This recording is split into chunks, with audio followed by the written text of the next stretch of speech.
Who will win the 2024 U.S. election? Will it be Trump again? Will it be Kamala for the first time, but the second time for the Biden administration? This is one for the records this election season. But we're going to focus in on Trump or Kamala when it relates to commercial real estate. What are the experts saying? Which one of these two, Republican, Democrat, Trump or Kamala, will impact commercial real estate for the better? What are the experts saying? We're going to take a look at it from that perspective. This is episode 133 of the Commercial Real Estate Talk podcast. I'm your host, George Morales. I own and run a commercial real estate advisory firm in South Florida. Visit us at blueboxre.com for commercial real estate solutions, really anywhere in the state of Florida. We can help you in Orlando, Tampa, South Florida, Miami, Broward, Palm Beach. We're happy to dig in. That's who we are. Please visit the website for any commercial real estate help. And let's jump right in here. These two beautiful pictures. Again, we've got Vice President Kamala running against former President Trump. And, we talked last week that the markets don't like instability. Well, in this case, we have stability because if Kamala is elected for the first time, it's the second time for the Biden-Harris administration. So it's more of the same. If Trump gets elected, well, we've seen him before. He's been president for 4 years. More of the same. So this is a very rare, the first time in my lifetime that we have an election season like this where we kind of know the tried and true of either one. So America, pick I was going to say pick your poison, and that's about where we are. But let's take a look because there has been some articles that come out this week related to commercial real estate and which of these two commercial real estate favors. And you can tell by the article here. We're going to try to be as quick as we can, keep this podcast to maybe 10 minutes or less. Inside Trump's deep base of support among real estate executives. All right, this is from BizNow. The election season is now 3 months away. Many commercial real estates are rallying around one of their own. So former President Trump, who still owns a large property portfolio through Trump Organization, is seen by many in the industry as the best option to help supercharge the economy and lift commercial real estate market out of its recent doldrums. So there you got President there talking at, can't tell what's in the back there. He speaks at an event in July. All right, Trump has raised more money from the real estate industry at this point in the election cycle. All right, but that is related only to when Joe Biden was still running. Kamala has donated tons, got quite a bit. She's raised over $200 million the week after Biden stepped down, and another $36 million after Minnesota Governor Tim Walz was announced as her running mate. And at this point, we don't know how much of that came from the real estate industry. But here, I think some of these articles are great, some of these interviews here. So we have many Trump supporters, as the article, backers also declined or didn't respond to requests for comment. Those who did comment said they worry that Trump's support from the industry has been overlooked, in part because his backers often stay silent due to the social stigma surrounding the divisive former president. We feel ostracized. We have to be quiet, Todd Malamut, principal at Passaic Maryland retail brokerage NREB, who said he is supporting Trump. The other side can be as loud as they want to be. We have to be quiet. But I would suspect that most business people know better. And the ones that can put their emotion aside and their like or dislike for Trump's personality aside, they know that he is much better for the economy. Well, let's keep going. Look at this list of supporters. Blackstone CEO Steven Schwarzman said in May he will back Trump, saying the Biden administration's economic, immigration, and foreign policies are going in the wrong direction. Last month, Trump received an endorsement from the world's richest man, Elon Musk, hedge fund billionaire Bill Ackman, and venture capitalist Mark Andreessen. He has consistently maintained support for his old competitor and colleagues in New York real estate, such as Vornado CEO Stephen Roth and LeFrak, principal Harrison LeFrak, who attended a fundraiser for Trump. John Katsimatis, a New York billionaire who owns a real estate portfolio, a grocery store chain, and an oil refinery, and a host of radio show, has been a vocal supporter of Trump. And there you go. He's donated lots of money. All right, so let's just keep scrolling here because some of these get into the weeds. Neil Bortz, chairman of Cincinnati-based apartment developer Town Properties, last quarter contributed to the Trump 47 committee. He contributes based on what he thinks is best for the country, not his business, he said in an interview. But he added that Trump presidency would lift the overall economy in a way that would benefit real estate. I think Trump is clearly better for business based on his record, Bortz said. Trump is unfortunately not as eloquent and becomes fairly sophomoric at times, but I do think he is well-intentioned. Now, we have Lisa Jones, 22 years leading Charlottesville, Virginia-based development firm Pavilion Properties. Before it sold its portfolio in 2019, she donated $100,000 to Make America Great Inc., a super PAC backing Trump. She said, let me highlight this, spending, the border, and inflation are going to destroy us. Trump's policies of energy independence, building a wall, and lowering spending regulations are our only hope. So I think you can take a synopsis and say, and we've got more. Okay, we've got Christopher Okada of Okada and Company said his family business worked with Trump in Manhattan. He is supporting Trump. We've got Greg Lascodi, principal Boca Raton based brokerage Hot CRE. He is supporting Trump. We have Haley Haysho, co-founder of New York City investment sales brokerage Exodus Capital. She is supporting Trump. And again, we can go on and on. This is a long article. So I think you get the gist. A lot of folks in the real estate industry are supporting Trump. It's not a surprise. Trump is a real estate developer, a owner of real estate portfolio, and they have a sense that he understands the economy and which will lift up commercial real estate. And look, the stats are showing that despite the recent surge by the Kamala Harris administration, most Americans still think Trump is better suited to run the economy than a former LA prosecutor or San Francisco prosecutor and vice president. So that's where we are. It looks like commercial real estate's throwing their support behind President Trump. There's several reasons. The next article, I think, will point to the reason why. But here's what I'm gathering. Folks are supporting Trump not because of his rhetoric, because, as one said, he can often be sophomoric. And I wonder how Trump read that, right? You got to think that Trump sees this. He's got a deep base of supporting real estate executives. Great.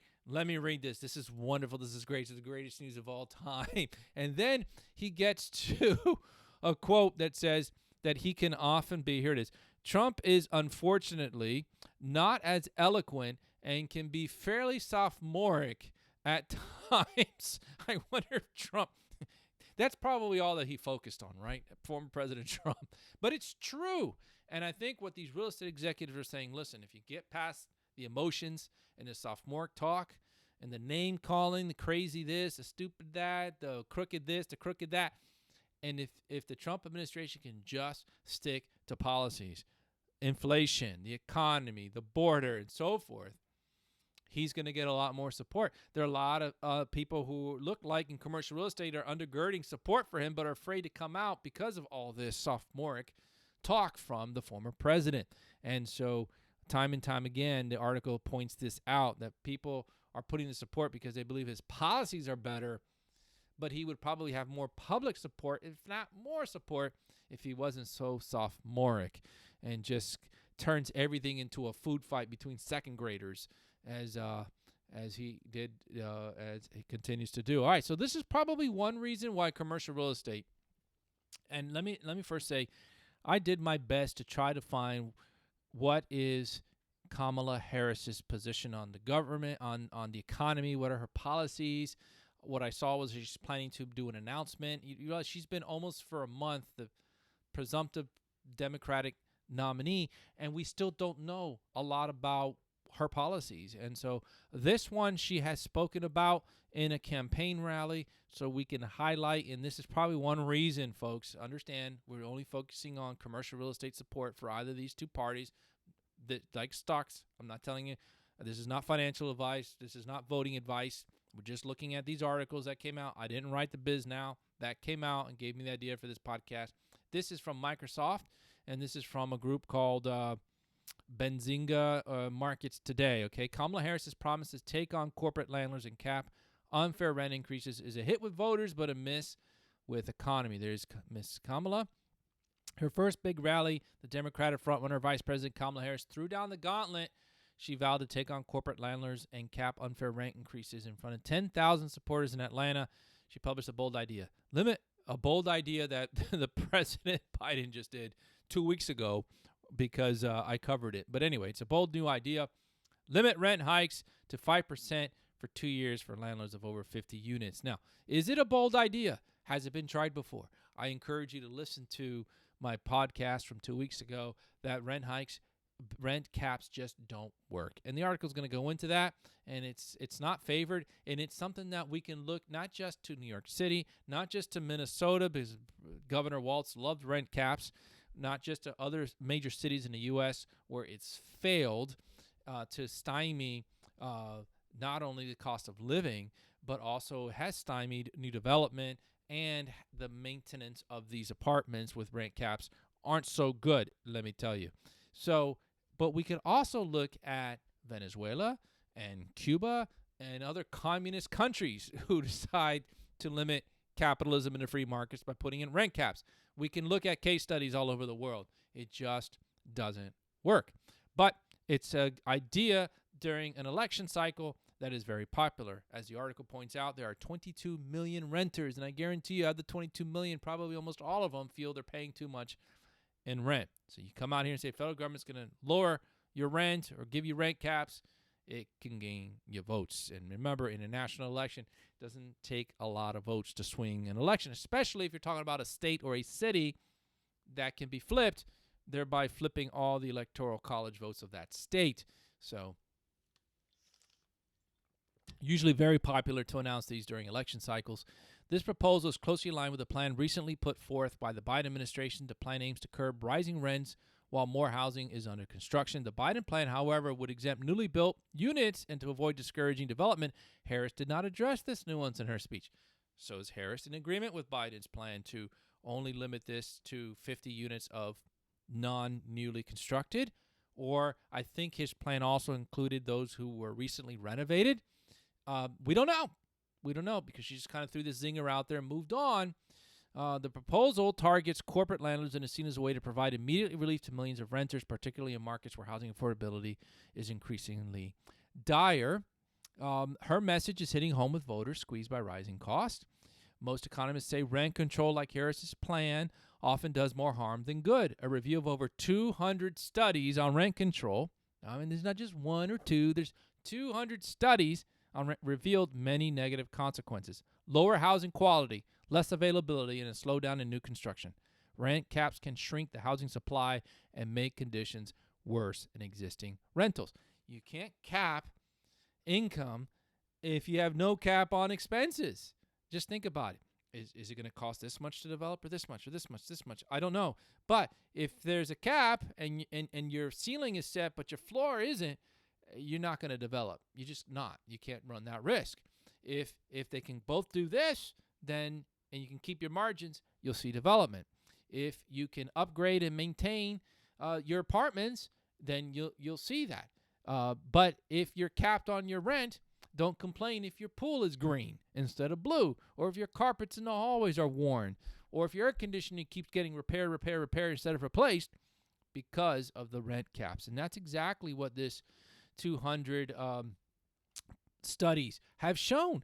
Where did that go? Okay, well, we don't have, I just lost it. But her message is hitting home with voters. Oh, there it is. A review of 200 studies. Rent controls revealed negative consequences. Lower housing quality. That's why your pool is green. Less availability. So because it slows down new construction, guess what happens when there's less availability? Less supply increases the cost. So ultimately, it doesn't work. It kind of backfires. Rent caps can shrink housing supplies and make conditions worse. So now you don't have anywhere to go. And if you find it's going to be so expensive because there's a limited supply. So even Democrats like Colorado Governor Jared Polis warns that Harris's approach, could backfire, deepening the housing crisis it aims to fix. This is one of those that, like, the cure is worse than the remedy is worse than the disease, right? The cure is worse than the disease. You know, it's like you're listening to Big Pharma, you're watching a football game, and all of a sudden these commercials come on, and it's like, hey, we can treat your acne, and you can have Sorry, I got carried away. You could have nice, clear skin, but side effects include death and cancer and paralysis and heart attack and strokes. And it's like, wait a minute. You may want nice, clear skin, but you don't want any of that stuff too. Think about rent caps the same way. You're going to get some nice, clear skin to begin with, but boy, you got a load of consequences that you might have to deal with at the end of that. All right. Harris is banking on the political power of rent control to overshadow these concerns. More than 22 million American households spending over a third of their income on rent, mortgage rates rising recently. The housing crisis is intensifying. Harris faces increasing pressure as her campaign progresses to reconcile voter demands with economic pitfalls. Critics highlight whether this gamble pays off at the polls or triggers long-term problems for the housing market is still up in the air. She's not going to be the one to deal with it. If she's a one-term president, if she's elected based on picking up a few million extra votes from renters, those renters by 2028 are going to probably be feeling the negative consequences, and certainly by the next election cycle, 2032, will be feeling it. So for her, it might get her in office, and that's why it's a popular thing that's often thrown. The other one that hasn't been touched, which I'm sure it's coming because it comes every 4 years, is we're going to get rid of the 1031 tax exchange program. Again, some of this stuff can't happen without Congress approval, and that's what this last article points out. Actually, let me backtrack a little bit. And that is from J.P. Morgan Chase. And I'm going to give you a 4-minute key takeaway, how the U.S. elections could impact multifamily real estate and commercial real estate. There's not much here. I read through it. There's not much here. It really says it depends. It depends on Congress. It depends if it's a split between Congress and the White House or if they're together. But in essence, there wasn't much in this article. Otherwise, I bring it to you. Now, as I talked last week, markets like stability. This is a very rare election because if Kamala Harris wins, it's essentially the second term of the Biden-Harris administration. We've already seen that. If Trump wins, it's the second term of the Trump administration, which we've already seen. So in either case, we shouldn't have the turbulence that we normally have in an election season with people trying to figure out how the country is going to shift one way or the other economically. In this case, it's just a matter, okay, flip a coin. We know either one. Let us know which one so we can pivot. And I think that's good for the markets in this election cycle. So here's what J.P. Morgan says to that end. He says, history tells us markets can get volatile around elections, but it's usually temporary and related to uncertainty. After the results, the direction of markets is more likely to be driven by the economic outlook and prevailing investor sentiment rather than the election outcome itself. Markets could rally simply because the election is behind us. Instability is what's hard for investors to work with, said Al Brooks, head of commercial real estate at J.P. Morgan Chase. Uncertainty tends to dissipate post-election as there is typically greater clarity on a path going forward. And in this case, I don't think you need clarity on a path going forward. You kind of know which one it is, so you just need to wait and find out. And you've already been there. We've already been down these roads. So hopefully there's hopefully, Americans can all also bring the temperature down. We've already been down this road. So we know what a Biden administration looks like and a Harris administration, and we know what a Trump administration looks like. Hopefully there's no other pandemic coming up in the next 4 years. But there you have it. I don't know if you're disappointed on what's going on, but it seems like there's a clear winner right here when it comes to, there it is. When it comes to commercial real estate, it looks like, according to BizNow, and there's a laundry list of commercial real estate executives, they're all throwing their support behind Donald Trump. While Kamala is trying, Vice President Kamala is trying on rent caps. I would have brought you more if there was more to talk about, but that's the only thing I found on her related to commercial real estate. So what did you think? Give us a comment. Who do you think is going to be best for commercial real estate? Do you have a different angle than these commercial real estate? Let's start a dialogue. I'd love to hear from you. But that's it for episode 133, 2024 U.S. election. Commercial real estate responds this week, and we'll see what happens here going forward. Now remember, Proverbs 20:18, plans are established by counsel, by wise counsel wage war. If you haven't hooked up with us on our YouTube channel, if you're just listening to this podcast, please go to the Commercial Real Estate Talk podcast channel, or actually Commercial Real Estate Talk channel at CRE Help on YouTube. Please hit subscribe, give us a thumbs up. We're putting out shorts on a weekly basis. We took a little bit of a break this week, but we've got 14, 15 of them up there. We're trying to make commercial real estate easy for folks getting into the industry or for business owners. So please show your support, give us a thumbs up, pass it around, subscribe, and until we talk again, God bless you. Hopefully we'll see you again soon. Good day.